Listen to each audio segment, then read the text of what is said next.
آپ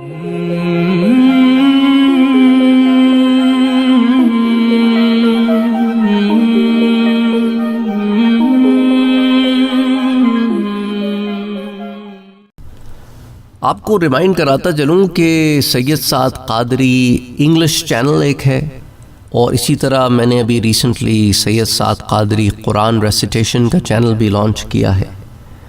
تو ان دونوں چینلز کو وزٹ کرنا، انہیں سبسکرائب کرنا، ان میں ویڈیوز دیکھنا نہ بھولیں۔ اور آپ کی سہولت کے لیے واٹس ایپ کا گروپ بھی بنا ہوا ہے اور ٹیلی گرام کا چینل بھی بنا ہوا ہے، دونوں کے لنکس ڈسکرپشن میں موجود ہیں۔ السلام علیکم ورحمۃ اللہ وبرکاتہ۔ ہم میں سے کون ہے جس نے گناہ نہیں کیے، اور ہم میں سے کون ہے جو روز گناہ نہیں کرتا؟ یہ اور بات ہے کہ ہم میں سے کچھ گناہ کرتے ہیں، لذت حاصل کرتے ہیں اور فراموش کر دیتے ہیں کہ گناہ بھی کیا ہے، اور کچھ لوگ ایسے ہیں کہ گناہ ہو جائے تو ندامت سے ان کے آنسو نہیں رکتے، اپنے رب کے آگے گڑ گڑا کر اپنے گناہوں کی معافی مانگتے ہیں، اور کہنے کو چھوٹی سی بات ہوتی ہے لیکن ان کے لیے وہ بھی بڑی بات ہوتی ہے کہ ان کا تقوی اس کی بھی اجازت نہیں دیتا۔ آئیے گناہوں کی دوا سے متعلق ایک واقعہ آپ سے شیئر کرتا ہوں۔ یہ واقعہ حضرت حسن بصری رحمۃ اللہ علیہ کی حیات کا واقعہ ہے، اور حضرت حسن بصری رحمۃ اللہ علیہ سے اگر آپ واقف ہیں تو آپ جانتے ہیں کہ میں تابعین کے دور کی بات کر رہا ہوں۔ اور حضرت حسن بصری رضی اللہ تعالیٰ عنہ یا رحمۃ اللہ علیہ، جو آپ کہنا چاہیں، صحابی رسول تو نہیں ہیں لیکن تابعین ہیں، اور صف اول کے تابعین ہیں۔ حضرت عثمان رضی اللہ تعالیٰ عنہ کے دور خلافت میں آپ کی پیدائش ہوئی، مولا علی کرم اللہ وجہہ سے آپ کو ایک خاص نسبت ہے، سما ہے، اس پر پھر بات کریں گے انشاءاللہ تعالیٰ۔ ام سلمہ، ام المومنین ام سلمہ رضی اللہ تعالی عنہا کے پاس آپ کی والدہ کام کرتی تھیں، خادمہ تھیں، تو آپ نے وہاں پر ام سلمہ رضی اللہ تعالی عنہا کے ہاں بھی پرورش کا ایک دور گزارا۔ بہرحال مدینے کی آپ کی پیدائش ہے، لیکن چونکہ بصرہ موو ہو گئے تو اس لیے حسن بصری کے نام سے مشہور ہیں۔ آپ اس واقعے کو بیان فرماتے ہیں کہ میں ایک مرتبہ کسی عبادت گزار نوجوان کے ساتھ بصرے میں کہیں سے گزر رہا تھا، تو ایک ڈاکٹر، ایک طبیب پر نظر پڑی، جس کے سامنے بہت سارے مرد اور بہت ساری عورتیں اور بہت سارے بچے ہاتھوں میں پانی سے بھری شیشیاں لیے اپنی بیماری کے علاج کے طلبگار نظر آتے تھے۔ میرے ساتھ جو عبادت گزار نوجوان تھا، اس نے کہا کہ چلیں اس طبیب سے میں نے بھی ایک بیماری کے بارے میں پوچھنا ہے۔ تو میں نے کہا کہ چلو پوچھ لو تم بھی۔ تو کہتے ہیں کہ ہم بھی قطار میں کھڑے ہو گئے۔ جب باری آئی تو اس نوجوان نے کہا کہ اے طبیب، کیا آپ کے پاس کوئی گناہوں کی دوا بھی ہے؟ اللہ اکبر، کیا سوال کر بیٹھا نا۔ ہمارے ہاں کوئی یہ سوال کر بیٹھے کسی ڈاکٹر سے تو وہ کہے گا کہ بھائی کسی اللہ والے سے رجوع کرو، میں گناہوں کی دوائیاں تو نہیں بنا کے بیچتا۔ لیکن یہ طبیب بڑا خاص طبیب تھا، شاید کوئی اللہ والا طبیب تھا۔ کہنے لگا ہاں ہے، پر دوائی ذرا مشکل ہے، کیونکہ اس دوا کو بنانے کے لیے تمہیں 10 چیزیں درکار ہوں گی۔ تو نوجوان نے کہا بھائی مجھے عنایت فرما دیجئے، میں اسی کا طلبگار ہوں، محنت کر کے جمع کر لوں گا۔ اس نے جواب دیا دیکھو گناہوں کی دوا کا نسخہ یہ ہے، نمبر 1 فقر اور انکساری کے درخت کی جڑیں لو۔ عموماً جڑی بوٹیوں کا کہتے ہیں نا حکیم لوگ، تو کیا کہا اس نے؟ فقر اور انکساری کے درخت کی جڑیں لو، پھر اس میں توبہ کا حلیلہ، یہ ایک ہڑ دیسی دوا ہوتی ہے۔ اگر آپ میں سے وہ لوگ، اب یہی ہے نا کہ میں اس کو کس طرح ٹرانسلیٹ کروں، آپ میں سے وہ لوگ جو حکیموں کی یا ان دوائیوں کے بارے میں جانتے ہیں وہ ہڑ سے شاید واقف ہوں، تو وہ کہنے لگا کہ حلیلہ اس میں ملا لو، یعنی یہ ہڑ نامی ایک دیسی دوا ہوتی ہے، پھر اسے رضائی الہی کی کھرل میں ڈالو۔ اب یہ کھرل کیا ہوتی ہے؟ دیکھیں پرانے زمانے میں نا یہ دوا کو کوٹنے کا ایک کہ پتھر کی کنڈی، اس کو کھرل کہتے تھے۔ تو کہنے لگا کہ اسے رضائے الہی کی کھرل میں ڈالو، اس میں رضائے الہی میں کوٹو اس دوائی کو۔ کس دوائی کو؟ توبہ کو، انکساری کو، فقر کو۔ پھر پتہ ہے کیا کرو، قناعت کے ہاون دستے سے خوب اچھی طرح پیس لو۔ ہاون دستہ تو شاید اب بھی لوگوں کو معلوم ہو کیا ہوتا ہے، گھروں میں ہوتا ہے نا جس پہ پیستے ہیں، مسالے وغیرہ بھی کوٹے جاتے ہیں، ہاون دستے میں پیس لو۔ پھر کیا کرو نمبر 5 کہ پھر اسے تقوی اور پرہیزگاری کی دیگ میں ڈال دو۔ پھر کیا کرو چھٹا یہ کرو کہ اس میں حیا کا پانی بھی ملا لو۔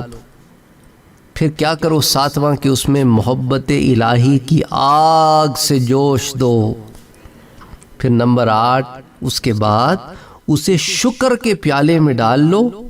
اور نمبر 9 امید کے پنکھے سے ہوا دو، اور وہ پنکھا بھی امید کا ایسا ہو کہ رب سے امید ہو کہ میرا رب بڑا رحیم ہے، بڑا کریم ہے، تو اس میں امید بھی ہو، رجا بھی ہو، وہ معاف کرے گا، کرم کرے گا، اس میں یہ محبت کا عنصر بھی ہو۔ اور پھر نمبر 10 کیا کرو کہ حمد و ثنا کے چمچے سے پی جاؤ۔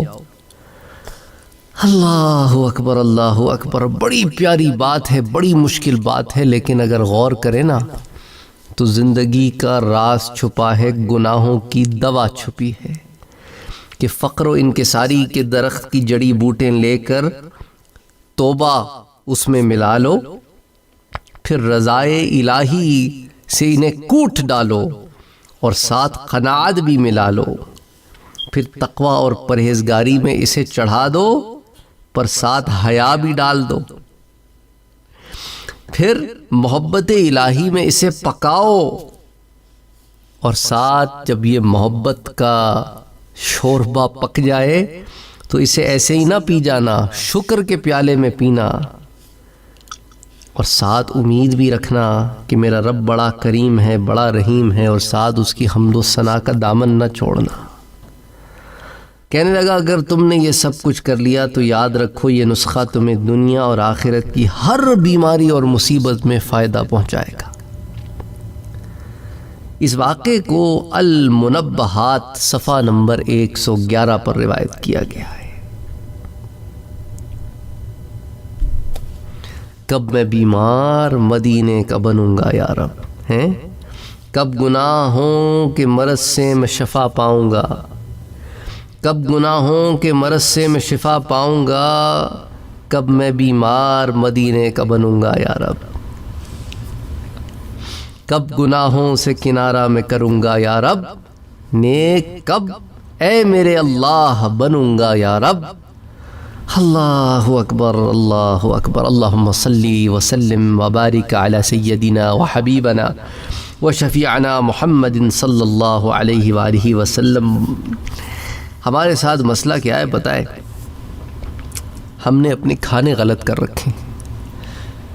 یہ جو کھانا ہے وہ کھاتے نہیں، جو نہیں کھانا وہ اتنا کھایا ہوا ہے اور اتنا کھاتے رہتے ہیں کہ دنیا میں مست ہو کے رہ گئے۔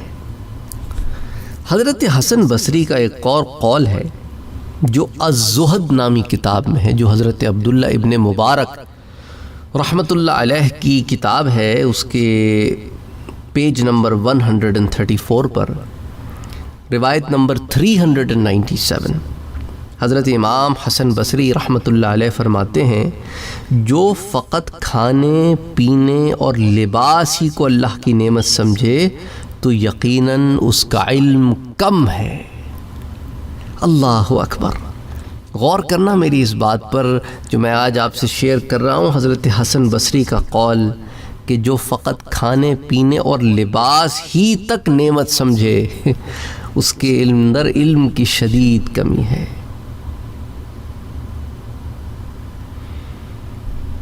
اے اللہ ہمارے گناہوں کو معاف کر دے، ہمیں خبر ہی کوئی نہیں ہے۔ مسئلہ کیا ہے کہ علم سے اتنی دوری ہے کہ خبر ہی کوئی نہیں ہے، اور جب ہم سوشل میڈیا پر بیٹھتے ہیں، میں آپ سے دل کی بات کرتا ہوں، مجھ سے بہت سارے لوگ جو ہے نا، اکثریت ان کو نہ سنا جاتا ہے نہ دیکھا جاتا ہے۔ مجھے یوں لگتا ہے کہ علم کم بانٹتے ہیں اور دوسری باتیں زیادہ کرتے ہیں۔ کوئی کسی کو چڑھا رہا ہے، کوئی کسی پہ تنقید کر رہا ہے، وہ بانٹ نہیں رہے جو بانٹنا چاہیے، یہ زیادہ وقت دوسری چیزوں میں لگا دیتے ہیں۔ یہ تو علم کے سمندر لوگ ہیں بھائی، ہم تو قطرہ بھی نہیں، لیکن بیتاب ہیں کہ وہ کہتے ہیں نا کہ جب ایک قطرہ پڑا ہو سورج میں تو اسے سارا وقت ڈر رہتا ہے ایویپوریشن کا، ایونچولی تو ایویپوریٹ ہو ہی جاتا ہے، اور تڑپتا رہتا ہے اس سمندر کے لیے جس سے نکلا ہے۔ لیکن ان سمندروں کو علم کے جب میں دیکھتا ہوں تو میں کہتا ہوں کہ خدا کے لیے اپنی محنتوں کو اس امت کی اصلاح کے لیے لگا دو، کیونکہ ہم آپسی جھگڑوں میں اتنا الجھ گئے ہیں کہ وہ جو علم بانٹنا ہے وہ وہیں پڑا ہے۔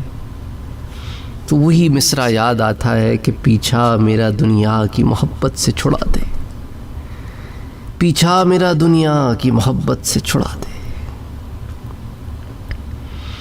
اللہ اکبر، اللہ اکبر، اللہ اکبر، اللہ اکبر۔ ایک بزرگ گزرے ہیں مجمع انصاری رحمۃ اللہ علیہ، وہ بیان کرتے ہیں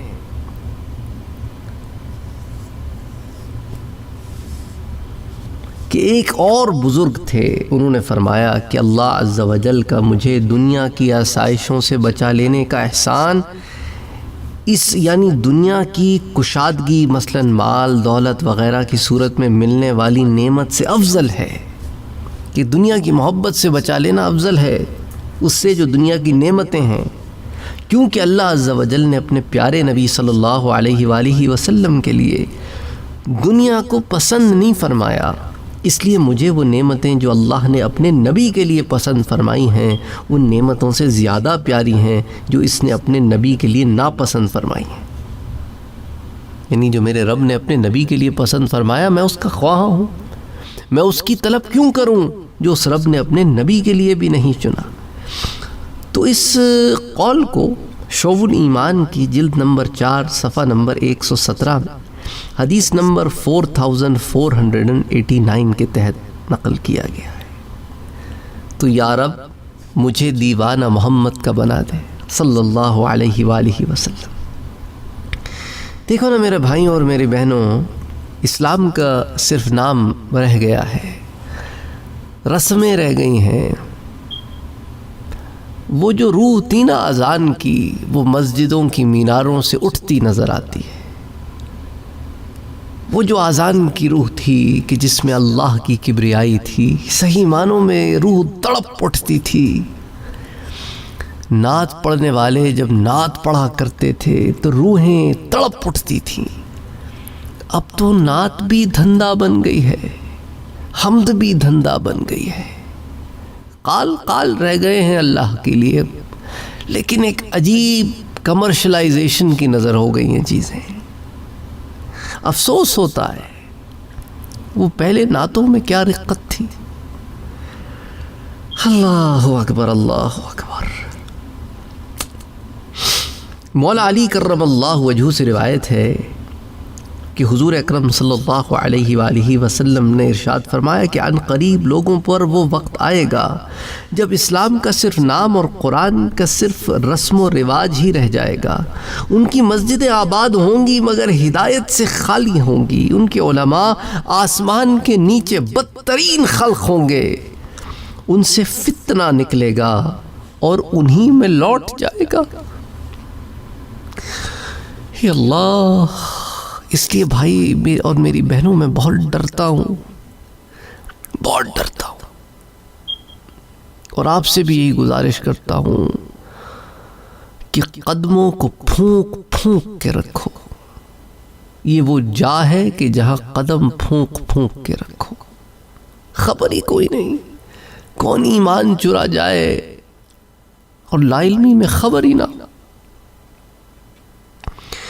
میرے آقا کا یہ فرمان شعب الایمان کی جلد نمبر 2 صفحہ 311 میں حدیث 1908 کے تحت آتا ہے۔ اللہ علماء سو سے بچانا میرے رب، اے میرے رب ہمیں علماء سو میں نہ کر دینا۔ اللہ ہم تو اس قابل تو نہیں ہیں کہ کوئی علماء کی خاک بھی بنے، لیکن ان لوگوں میں نہ شامل کرنا جو اس لپیٹ میں آ جائیں کہ گمراہ ہوں اور گمراہی پھیلائیں۔ اس لیے باری تعالیٰ اہدینا الصراط المستقیم، ہمیں ہدایت دے، ہمیں ہدایت دے دے میرے رب، ہدایت دے دے۔ مفتی احمد یار خان اس حدیث پاک کے تحت فرماتے ہیں کہ اسلام کا صرف نام ہی رہ جائے گا، یعنی وہ اس طرح کے مسلمانوں کے نام اسلامی ہوں گے اور اپنے آپ کو مسلمان بھی کہتے ہوں گے، مگر ان کو دیکھو گے تو مسلمان کا گمان نہیں ہوگا، رنگ ڈھب سے سب کافروں کے سے ہوں گے۔ ارکان اسلام کے نام و شکل تو باقی رہیں گے، مگر مقصود جو اس کا مقصد ہے وہ فوت ہو جائے گا۔ نماز کا ڈھانچہ تو ہوگا پر خشوع و خضوع سے خالی ہوگی۔ زکوٰۃ تو دیں گے مگر قوم پروری ختم ہو جائے گی۔ حج کریں گے مگر صرف سیر و تفریح رہ جائے گی، بس سیر و تفریح ہی ہوگی ان کی۔ جہاد ہوگا مگر صرف ملک گیری حکومت و سلطنت کے حصول کے لیے۔ مفتی صاحب حدیث پاک کے اس حصے میں قرآن کا صرف رسم و رواج ہی رہ جائے گا کی وضاحت کرتے ہوئے فرماتے ہیں کہ رسم دراصل نقش کو بھی کہتے ہیں اور طریقے کو بھی، یہاں دونوں معنی درست ہیں، یعنی قرآن کے نقوش کاغذ میں اور الفاظ زبان پر ہوں گے مگر احترام قلب یعنی دل میں اور عمل بدن میں نہ ہوں گے۔ یا رسماً قرآن پڑھایا یا سنایا جائے گا لیکن رکھا ہوگا، کچہریوں اور کورٹوں میں جھوٹی قسمیں کھانے کے لیے، گھروں میں میتوں پر پڑھنے کے لیے، دلہن کو اس کے نیچے سے گزارنے کے لیے، مگر عمل نہیں ہوگا، عمل نہیں ہوگا۔ اور اس حدیث میں کہ ان کی مسجدیں آباد ہوں گی مگر ہدایت سے خالی سے مراد وہ یہ کہتے ہیں کہ مسجدوں کی عمارتیں عالی شان ہوں گی، نقش و نگار سے آراستہ ہوں گے در و دیوار، بجلیاں بھی ہوں گی خوب مگر نمازی نہیں ہوں گے، ان کے امام بے دین ہوں گے، گویا مسجدیں بجائے ہدایت کے بے دینوں کا سرچشمہ بن جائیں گی۔ ہر مسجد سے لاؤڈ سپیکر کے ذریعے درس کی آوازیں تو آئیں گی مگر ان بے دین علماء کے وہ درس زہر قاتل ہوں گے جن میں قرآن کے نام پر کفر و طغیان یعنی بغاوت، سرکشی پھیلائی جائے گی۔ اور اس حدیث پاک کے آخری حصے کی شرح کرتے ہوئے فرماتے ہیں یعنی بے دین علماء سو یعنی بد مذہب اور بے عمل عالموں کی کثرت ہوگی جن کا فتنہ سارے مسلمانوں کو ایسے گھیر لے گا جیسے دائرے کا خط کہ جہاں سے شروع ہوتا ہے وہیں پہنچ کر دائرے کو مکمل بنا دیتا ہے۔ میرات المناجیح کی جلد نمبر 1 صفحہ نمبر 229 پر آپ اس تفصیل کو بیان کرتے ہیں۔ اور ایک وہ وقت بھی تھا کہ جب لوگ تائب ہوتے تھے تو ایسے تائب ہوتے تھے کہ غیب سے ان کی مدد ہوتی تھی۔ اسی طرح کا ایک واقعہ آپ کے ساتھ شیئر کرتا ہوں۔ مشہور بزرگ ہیں حاتم اصم رحمۃ اللہ علیہ، ایک بار بلخ شہر میں بیان فرما رہے تھے۔ دوران بیان گناہگاروں کی خیر خواہی کے جذبے کے تحت دعا مانگی، جلال میں آ گیا۔ اللہ کے ولی جب ہاتھ اٹھاتے ہیں تو پھر اللہ ان کی دعاؤں کو رد نہیں کرتا، تو کہنے لگے اے پروردگار عز و جل، اس اجتماع میں جو سب سے بڑا گناہگار ہے اپنی رحمت سے اس کی مغفرت فرما۔ درس تو ختم ہو گیا، ایک کفن چور بھی وہاں موجود تھا۔ جب رات ہوئی تو وہ کفن چرانے کی غرض سے قبرستان گیا، مگر جوں ہی قبر کھودی ایک غیبی آواز گونج اٹھی، اے کفن چور، تو آج دن کے وقت حاتم اصم کے اجتماع میں بخشا جا چکا ہے، پھر آج رات یہ گناہ کیوں کرنے لگا؟ یہ سن کر وہ رو پڑا اور اس نے سچے دل سے توبہ کر لی۔ اس واقعے کو تذکرۃ الاولیاء کے صفحہ نمبر 222 پر نقل کیا گیا ہے۔ اللہ اکبر، یعنی وہی بات ہے کہ زمین بوجھ سے میرے پھٹتی نہیں ہے، یہ تیرا ہی تو ہے کرم یا الہی، ورنہ میں قابل تو نہ تھا کہ تیری اس زمین پر جیتا ایک لمحے کے لیے بھی۔ پر کیا کروں، نہ کہیں جہاں میں امان ملی، نہ کہیں جہاں میں امان ملی، جو امان ملی تو کہاں ملی میرے جرم خانہ خراب کو تیرے عفو بندہ نواز میں۔ اے میرے رب وہ محبت بھی عطا کر دے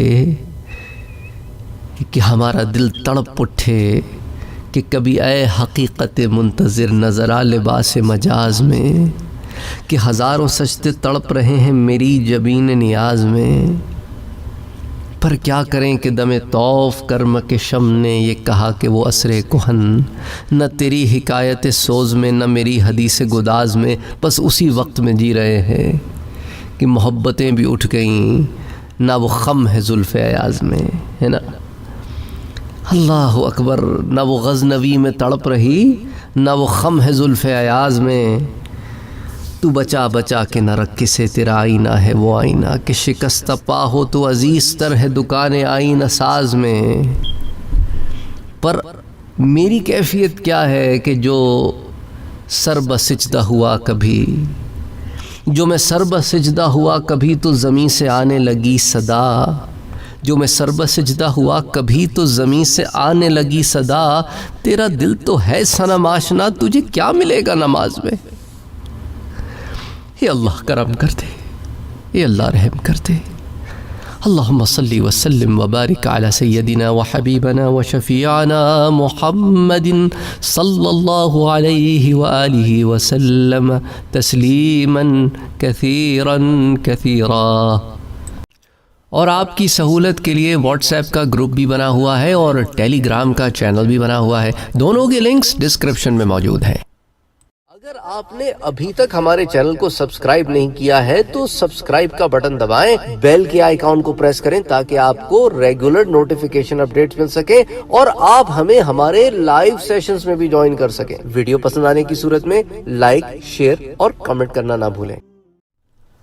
آپ کو ریمائنڈ کراتا چلوں کہ سید سعد قادری انگلش چینل ایک ہے، اور اسی طرح میں نے ابھی ریسنٹلی سید سعد قادری قرآن ریسیٹیشن کا چینل بھی لانچ کیا ہے، تو ان دونوں چینلز کو وزٹ کرنا، انہیں سبسکرائب کرنا، ان میں ویڈیوز دیکھنا نہ بھولیں۔